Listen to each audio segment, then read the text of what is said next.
Hey everybody, how's it going? So here it is, the video that somebody requested, and if I'm wrong on the name, I apologize. I think it was Jeff Spear. Wanted a video done on how to set up a 300 copper, really any kind of copper. So I'm going to do that right now, and as always, thanks for clicking on the video, thanks for tuning in, thanks for subbing, and all those things. We always appreciate it. Let's get into this.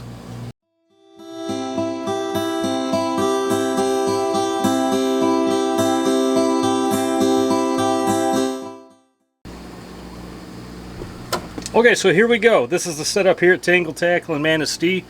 We have a Berkeley metering machine, which makes it really easy to spool up reels. Let me apologize first and foremost for the clutter on here. I know I like a very clean workstation, but we have been going constantly putting reels together, so it's a bit messy right now, so apologies in advance. This is going to be kind of tricky for me to do this because the camera's in the way, and I need to get in here and be able to do this, but we'll make it work. Somehow we'll make it work. So anyway, here we go. A couple tips to start. Not everybody has a Berkeley metering machine or a line spooling machine. I get that. If you're doing this at home, which most of you are, well, let me say this first off. If you're in the area and you want to stop in, it's actually going to be cheaper for us to do it here. If you want bulk line put on a reel, coppers, lead cores, just mono, whatever you want, we can do it here. It's actually going to be cheaper because we do everything in bulk. If you got a shop in your area that you can go to, that's another great idea. Let them do it in bulk most of the time. I'll say most of the time. It's going to come out very professional. I do most of the reels here in the shop. I do quite a few, and I've never had anybody complain about my knots coming apart. I've never had a single complaint, and so I take a little bit of pride in that. But if you don't have that available, and if you're going to do this at home, and say you're doing something with a spool about this size, make sure everything's in camera view here. I can't see what I'm doing. I have to look back at the camera. But if you're going to be doing spools like this size to put all your elements on your reel, couple bits of advice. Make sure that when you spool the line off these things that it comes off in this manner. It has to spool out just as if the spool was a wheel going down the road. It has to come off that way. Never ever take it off the ends like this. If you do that, your line on your reel is going to be completely twisted. You're going to end up having a bunch of headaches and messes. So always let it spool off naturally, just like it's set up here. Today we're spooling up our backer on here. This is a 65-pound, let's see if I can get it in the shot here. 65-pound advanced power line, I believe it's called, super line. And that's going to be our backer on here. Like I said, I know not everybody has the availability or these machines available to them. I get that, but if you do have a shop, come into the shop. If you're around here, come on in. I'm happy to do these up for you. Now, how do we know how much line we're putting onto our reel? So a long time ago, on GreatLakesFisherman.com, I found a reel fill calculator. I think you can still go on there and find that. Or just do a search online for a reel fill calculator. It's going to give you you can type in all your specs. You can type in the diameter of your back, your copper, your core, your mono, everything. And it's going to give you a roundabout figure, and I mean that it's round. I mean, it can give you, it's going to tell you exact figures, but really there's some things you got to be wary of. My rule of thumb on all the reels that I do here, I don't go up to 100% on them because it's just too full. My rule of thumb is usually 85 to 90%. Today I spec'd it out to go 85% full. And I can almost guarantee you that thing is going to be almost touching my line guide when it's full. It's that full. If you go 100% on these things, if you use that reel fill calculator, if you go 100%, your reel's going to be too full. It's going to be hitting your line guide and your pawl, and you're going to have a mess. It's going to be frustrating, I can tell you that right now.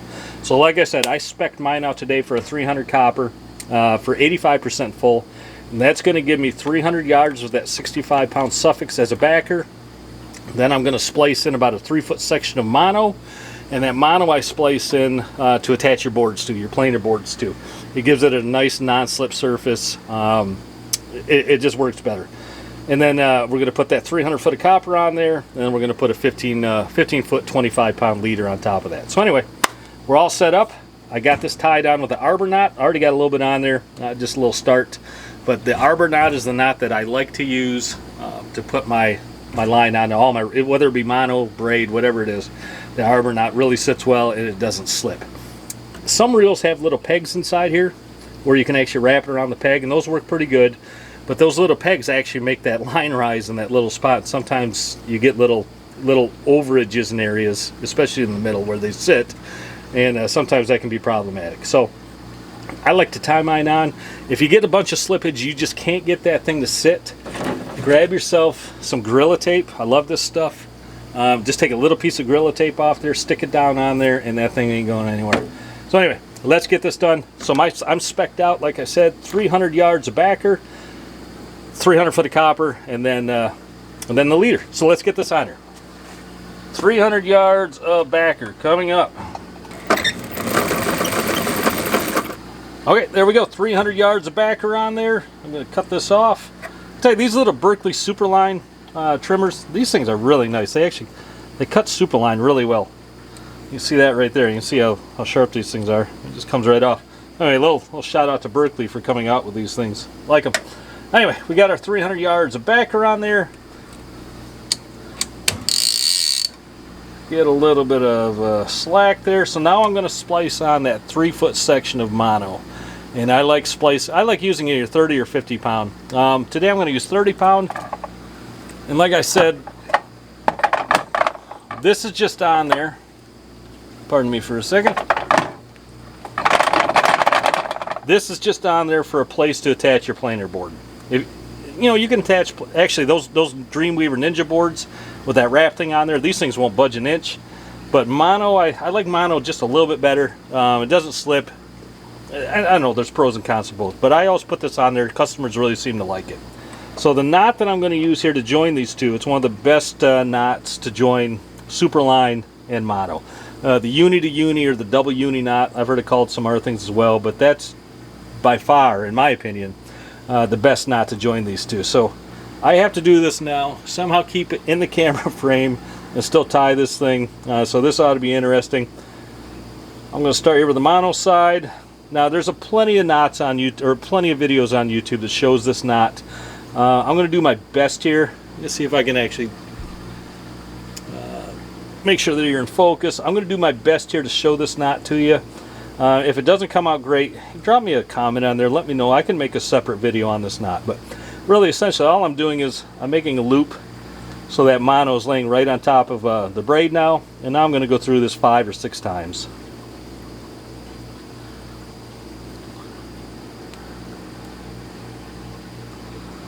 Once I got that, I'm going to just moisten a little bit.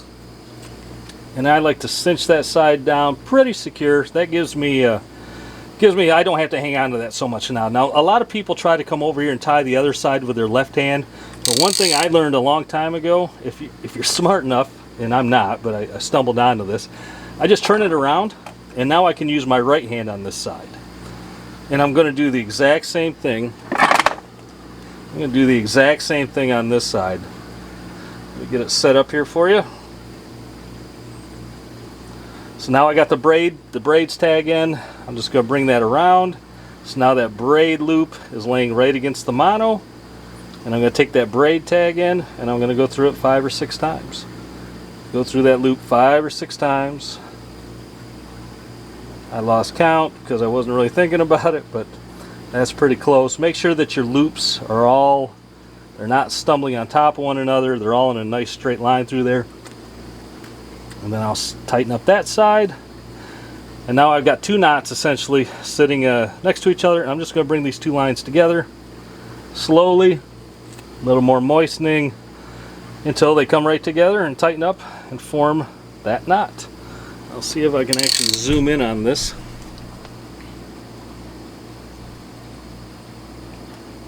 You can see that pretty well. But that thing will not slip. It's great not to join, like I said, super lines and mono together. Yeah, okay, so now we got our backer on. Now I got that 3-foot section going on. Just gonna hand spool that. And this is not rocket science. I just go about 3 foot. Just enough where there's a spot there to get that board on, like I already said. Take that off. And now, I'm going to sit that down for a sec, let that be. Okay, so we got the backer on there. We have the splice. Whether you want to put that on there or not, optional. I like it on there. And now we're going to put the copper on there, and I have a nice brand new spool of Blood Run 45-pound copper ready to go. Put this on the machine.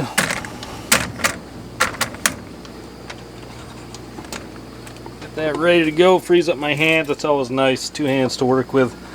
Alright, so how do we do this? How do we attach the copper to the mono, or the copper to the back, or however you want to do it? Real simple. So first off, get yourself some Spro, or really any brand, if you can find them. But these are Spro power swivels, size 8s. These are 50-pound tests. These come in super handy and almost an absolute necessity for doing this maneuver. So I'm going to grab one of these Spros. I'm going to grab my copper on my tag end here, and all I'm going to do is feed that through about an inch, inch and a half, and I'm going to bend it right back onto itself. And I'm going to pinch that down pretty well. And I usually like to hold my thumb like right on that swivel, right on the very bottom of that copper, and I just start doing it's called a haywire twist knot. And I'll just bring that thing over as tightly as I can, and I'll just start wrapping that right back onto itself. If you go too long on this, you get a great big long haywire twist. I mean, it's not going to hurt anything, it's just a little more cumbersome. Too short and you lose a little bit of holding power. It's probably still going to hold for you. Like I said, inch, inch and a half is about right. And it comes out looking about like that. See if I can get it here. Come on, focus. There we go. There's your haywire twist. Now you could use it just like that. You can go ahead and tie that mono on there now. But I like to put some shrink tubing on there. Keeps it from unraveling. It's probably not going to unravel anyway, but it also keeps it from, just being kind of cumbersome and unyieldy. So anyway, what do we got here? Let's see if I can zoom in on this. This is the shrink tubing that I work with on these. It's Hickory Tube Works, size 3/32. So you can get these things in bulk, or you can come into the shop even and buy some of the stuff if you want to. We'll sell it to you. I'll cut myself off a little section here. This thing wraps back in on itself, and I got to dig it out if I can.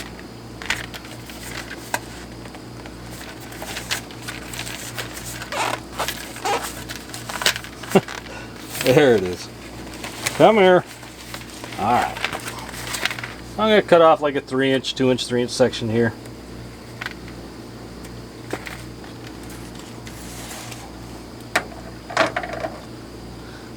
And I'm going to take that haywire twist.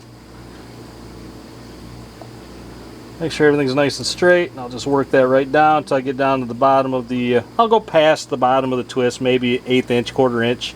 And I'll just feel up here where the top is, and I'll just work my way down with cutters until I get to about the swivel. I know it's right about there because the cutters are finding some resistance, and I'll just move it down so I got just the top part of the swivel poking out. Then I'll go ahead and heat it up, let it cinch down.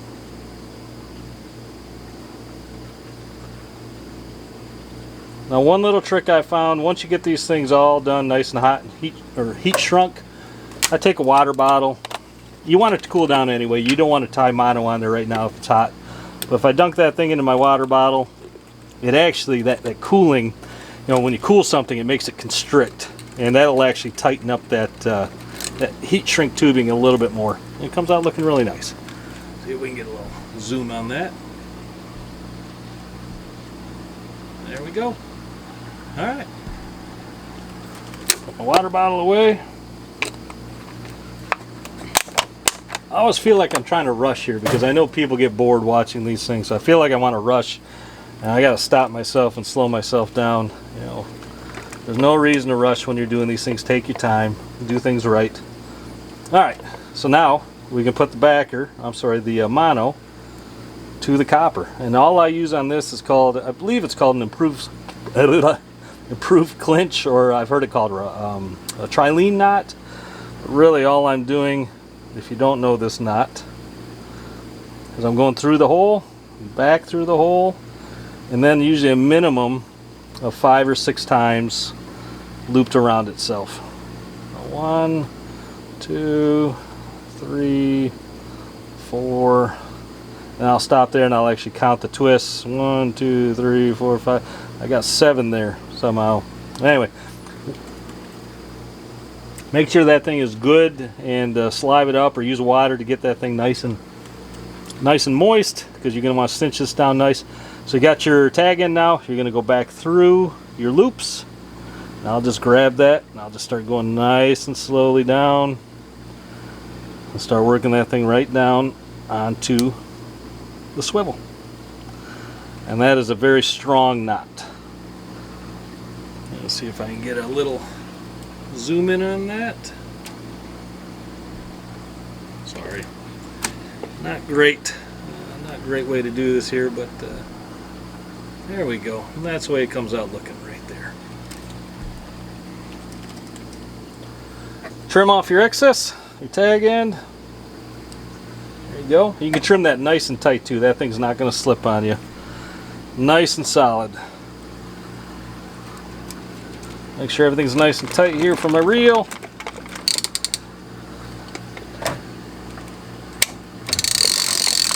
Bringing the copper right up. Now I like being very precise on these things. I got a great counter on here. It tells me exactly how much I'm putting on. If you don't have that, I know there are some line counters out there that will, if you put it on the line, it'll tell you how much. They're fairly accurate. They're not extremely accurate. But a couple guys I know, and this is pretty smart, at their docks or on their driveway. I did this on my driveway one year. They took tape measures, long tape measures, and actually marked off sections of 50 yards or 100 yards or however many feet they wanted. And then they would lay the line out or have somebody stand at a certain point holding the line and then reel it in, so they knew they were getting accurate line measurements on their reel. Pretty important. You don't want to be thinking that you're running a 300 copper and you're actually fishing a 250 copper or a 350 copper, and then you go throw another one out and it's 50 yards off or 50 feet off your other reel, and you're wondering why you're not getting the same results. So it's important to be accurate on these things. So now I'm going to put my 300 feet on there. 300 feet's 100 yards. Zero out my counter. And get this copper on here.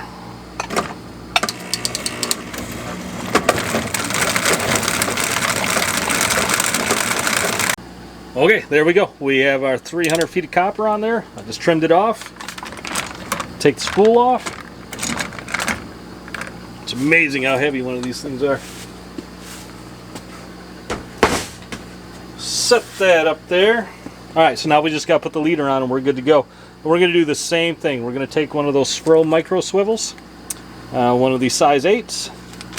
If I didn't say it before, they're 50-pound rated. I'm pretty sure I did.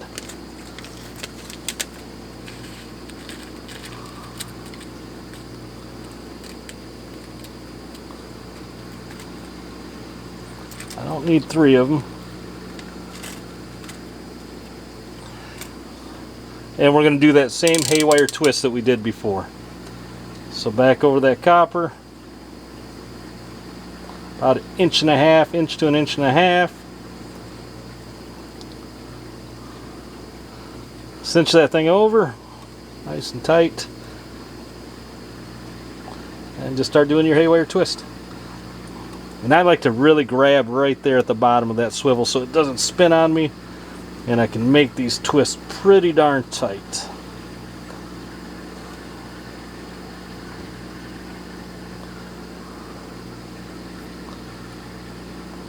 Finish that up. I'll just twist it a couple times. Good to go. Grab some more of the shrink tubing.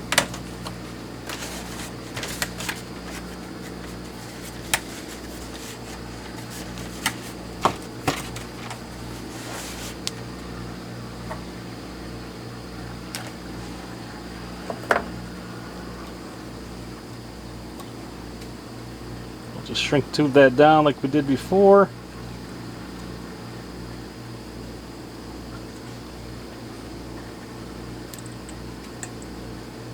Right about there.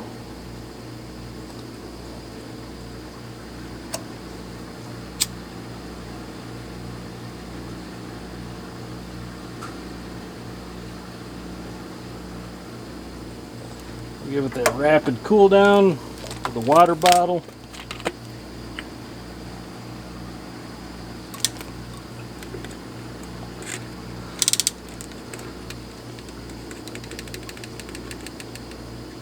There we go. Now for leader, I've talked about this in other videos. It's your choice what you want to use. Some people swear by fluorocarbon, and some people swear by monofilament. Some people use both. I've used both, and this is just my opinion, and I'm not harping on anybody that chooses differently or likes whatever else. I'm not a fluoro guy. I've used fluorocarbon plenty of times in the past, and for the money compared to regular mono, I guess I just don't see the extreme benefits to it. Some guys love fluoro and that's all they'll run, and more power to them. I'm happy for them. If that's what you want to do, that's great. But I'm a mono guy. In fact, this stuff I've just found this year. This is Suffolk's. Let's see here, Suffolk's Superior, and it's the color on it is what I really like. It's a smoke blue, and this stuff absolutely disappears in the water. And it's really a light, limber, supple line.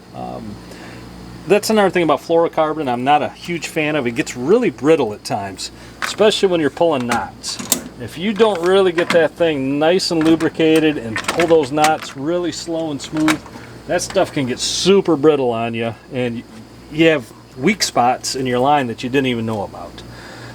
Monofilament, I think, is a little more forgiving. So anyway, this isn't a Chevy versus Ford versus Dodge type thing. I don't want to make it into that. Whatever you guys like, whatever you want to use, that's fine with me. Everybody has their own way of doing things out there, and I'm always supportive of whatever you want to do. I'm always supportive of people. Anyway, this is mono. So we got our backer on there, spliced in that 3-foot section. We got our 300 foot of copper on there, 45-pound blood run, and now we're just putting the leader on.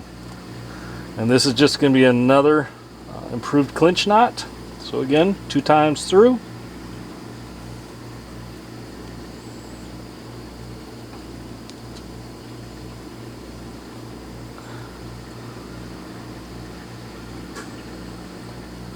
And then those 5 or 6 twists back upon itself.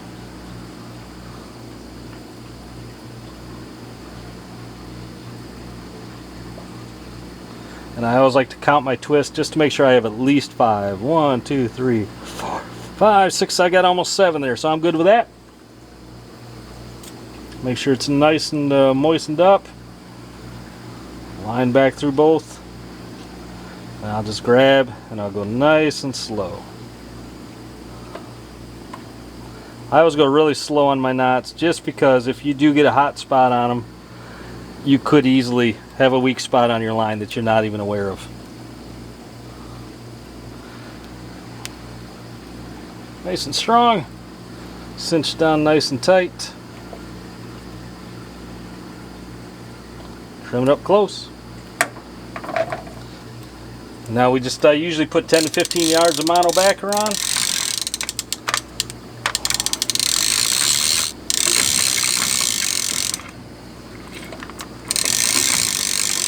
And there she is.